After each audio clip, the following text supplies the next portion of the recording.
Scene 1, Apple, take 1. J'allais souvent au cinéma seul.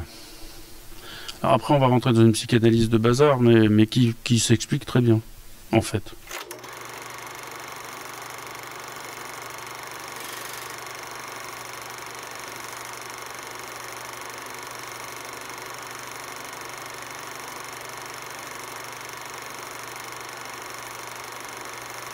Vincent, François Paul et les autres, pour moi, c'est un truc inimaginable. D'ailleurs, pour moi, Claude Sautet, c'est l'attaché de presse de Mitterrand. C'est le seul type qui a fait croire qu'un patron pouvait boire un coup avec un ouvrier, l'emmener les week-ends chez lui. Or, moi, j'étais absolument très loin de ça. Je savais même pas que les adultes s'amusaient le week-end. Pour vous donner une idée.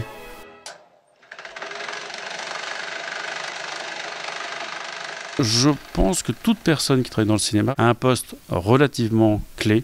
Je suis à peu près certain qu'ils ont tous un point en commun, c'est de fuir la quotidienneté. Pourquoi continuons-nous à aller en salle? Il n'y a aucune raison valable. Il y en a une seule qui est très valable, c'est qu'on veut le voir au fond, au milieu de tout le monde. Un film dans une salle vide, c'est pas le même que dans une salle pleine. Ça, c'est pas une blague. Vous voyez une comédie dans une salle vide, mais même si c'est pas une comédie, c'est étonnant que tous les moyens technologiques à notre portée n'arrivent pas à détruire notre envie de continuer le cinéma. Ce sont des projets qui traversent mon cerveau et qui font qu'ensuite j'essaye d'en faire un script avec le biais de scénariste, puis ensuite le proposer à un metteur en scène. C'est le parcours le plus long et le plus chiant. Mais c'est sans doute celui qui me plaît le plus.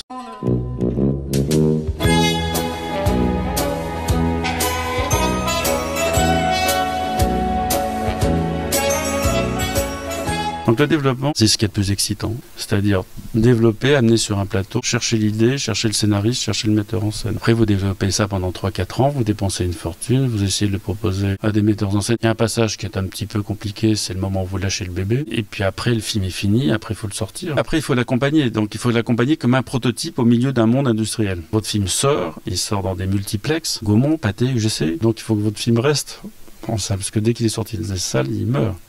En tout cas, après, il a une autre vie. C'est excitant, sinon je ne le referai pas, mais c'est compliqué.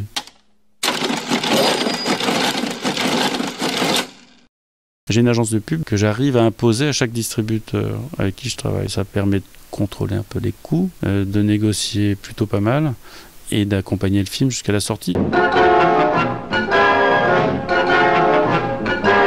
Au départ, moi, j'avais des modèles charismatiques très vite. Je me suis dit, mes deux modèles, ça va être Chirac et Mitterrand. Aucune puissance au monde ne me fera jamais vous dire autre chose que ce que je pense. Je ne peux pas accepter la banalisation de l'intolérance et de la haine.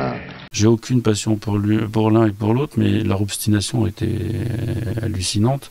Tenir.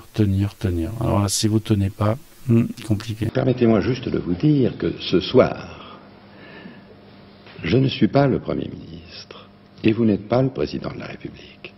Nous sommes deux candidats à égalité et qui se soumettent au jugement des Français, le seul qui compte. Vous me permettrez donc de vous appeler Monsieur Mitterrand. Mais vous avez tout à fait raison, Monsieur le Premier ministre.